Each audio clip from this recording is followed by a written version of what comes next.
So how do you square your testimony today with the testimony that we received from ISED when they appeared? And I'm going to quote the response that we got. However, and I'm quoting, I can say that in our discussions with Stellantis, they outlined to us for every redaction of why they felt to be necessary to be protected commercially, and we were comfortable with the redactions that they proposed. So that's a little bit different than what you're telling us here today.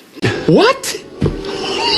Thank you. And again, I can't speak to someone else's testimony to this committee. I can outline the context and the process through which we were engaged, and that is how the process went through in terms of redactions that were proposed, and we reviewed and consented. So essentially, it was a joint effort in terms of ensuring that our sensitive information is maintained confidential and redacted.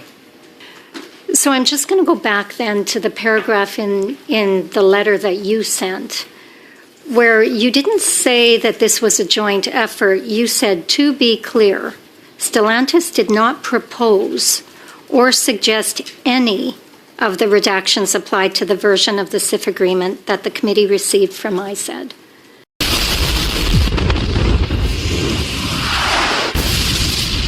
Does that sound like it was a joint process and that there was a going back and forth of what would be redacted and what wouldn't be redacted? Again, in terms of the context of the request and the process, the government provided us with a copy of a redacted agreement. We reviewed those redactions and agreed that they protected our information appropriately.